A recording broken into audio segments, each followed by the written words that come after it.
Cancer, hi! Welcome to Mystic Queen PH. At ito ang inyong energy update for November 1 to 15, 2025, first half ng November. Better late than never. So, general reading, just take what resonates. Watch your Sun, Moon, Rising, Venus for other messages. Okay, let's see what's the energy for you sa ating mga Cancerian. What's the energy? Parang may excitement dito. Saan kayo excited? Oh, marami kayong iniisip. Okay. Merong new beginnings for you, Cancer, no? Kaya lang ang nakita ko rito is, alam niyo yung paralysis of analysis, na tipong ino-overthink niyo yung mga bagay-bagay, tapos hindi niyo siya masimulan. So, kung meron kang gustong gawin, simulan, gawin mo na. Kesa ma-miss out mo pa yung opportunity na yon. Sayang, 'di ba?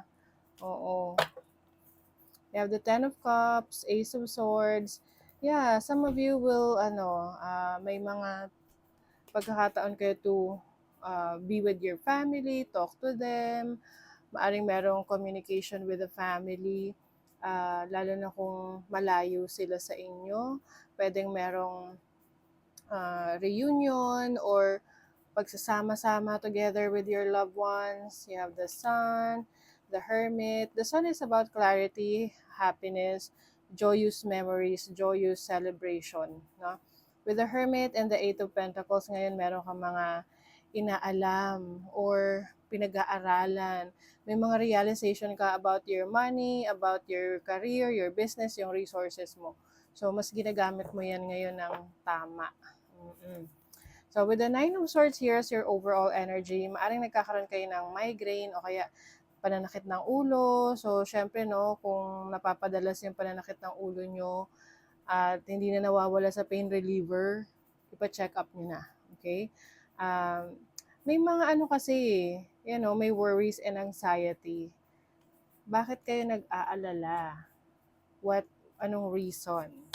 What's the reason? Maaring hindi nyo kasi masimulan yung gusto nyong gawin. May opportunity kayo to try again, no? Or maaari kasi may mga, you feel like may mga missed opportunities kayo and you feel like parang tama na, tapos na, that's it. Pero, try again. Kasi you'll never know na itong pagsubok nyo ulit or yung pag-try nyo ulit, dito ka na papaldo. Dito ka na magiging mas successful. The Six of Pentacles as your blessing. This is receiving something, receiving gifts. Maring may mga marireceive ka na regalo or kung hindi man to talagang may nagbigay sa'yo, pwedeng yung i-consider mo na gift siya, like, gift from God, blessing, ganyan. This is about balance in your finances. So, magiging maayos naman yung finances mo. Kailangan mo lang ngayon ng focus. Oo, kasi nadidistract ka sa mga maraming bagay-bagay eh. Oo. Huwag kang magpa-distract. Let's see your money, career, finances, energy. Oh, the Magician. This is your talents, your skills. So, kailangan na mag-tap in ka sa talents and skills mo. Oo, take back your power. Huwag mong hayaan na masayang yung talento mo. Gamitin mo yan. Binigay yan sa'yo ni God eh. You have the King of Swords. This is about power. Oo, ambition. So, di ba? The Star is your hopes and dreams, your ambition. The Seven of Pentacles, meron kang hinihintay na opportunity sa career, sa business. Kaya lang kasi, ikaw yung gagawa ng opportunity na yan. Oo. So, ayan na. With the Magician, this is you taking action doon sa mga plano mo. Becoming more strategic. Sa relationship, you have the King of Cups. Maaring you are connecting with parehong water sign, Cancer, Scorpio, Pisces. This is about love. This is about caring. Maaring you are connecting with someone na may pakialam talaga sa'yo, someone na nagbibigay ng attention sa'yo. You have the Eight of Swords. Merong frustration. Maaring may mga bagay na hindi ka sinasabi or yung tipong hindi sinishare sa person that you're dealing with na pwedeng sinasarili mo lang. Maaring yun yung nagpapa-stress sa'yo ngayon. So, I don't know kung bakit ayaw mong sabihin, pwedeng ayaw mong i-involve ang ibang tao sa problema mo. Kaya lang kasi, paano kung matutulungan ka naman noon, 'di ba? Matutulungan ka, you have the lovers here. Someone is willing to help you, support you. Minsan kasi meron tayong itinatago sa mahal natin sa buhay dahil ayaw na nating ma-involve sila. Kaya lang, mas kailangan ninyo yung isa't isa eh.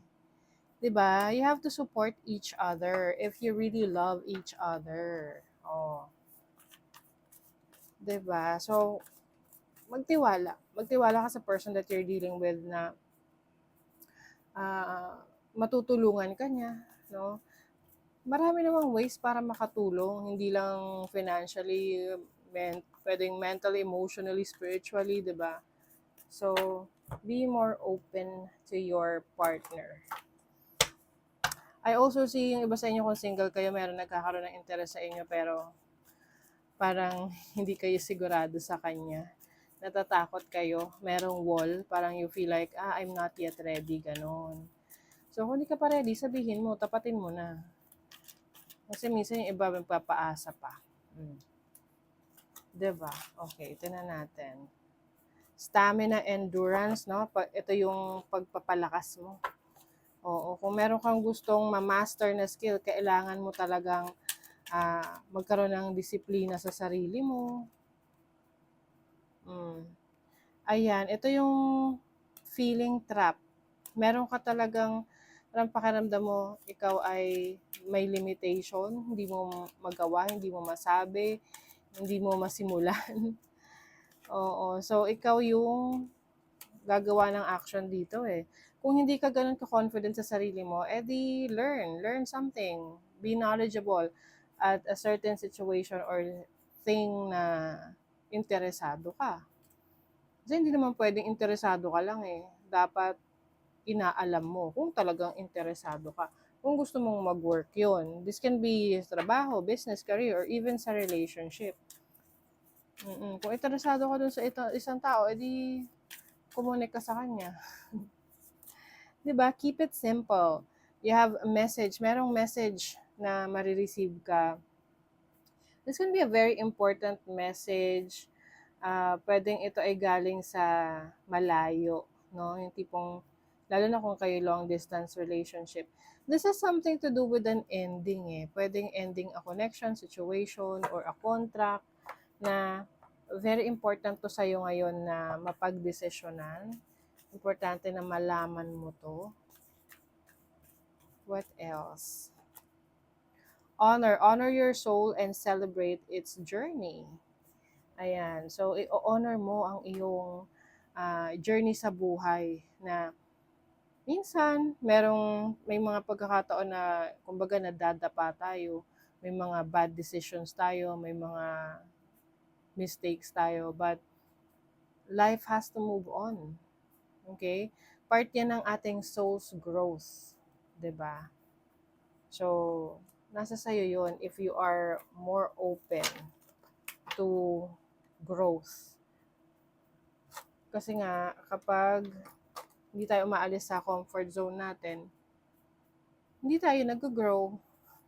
Kasi, komportable ka na dun eh. 'Di ba? Oo. Tingnan pa natin. Ano pang message? You have the Two of Wands. Meron kang desisyon na kailangan gawin. Kumbaga, kailangan mong sumugal dito. Yung sugal na to, hindi yung literal na sugal. Kumbaga, you have to take the risk.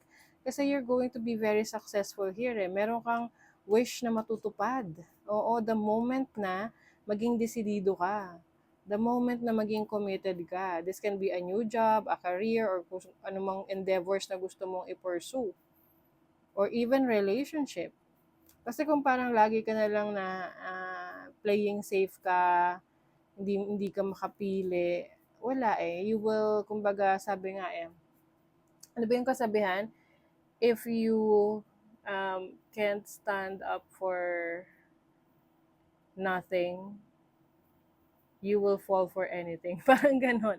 Parang ganon. Ewan ko, basta ganon. So, yeah, that is your reading, Cancer. Thank you so much. See you again.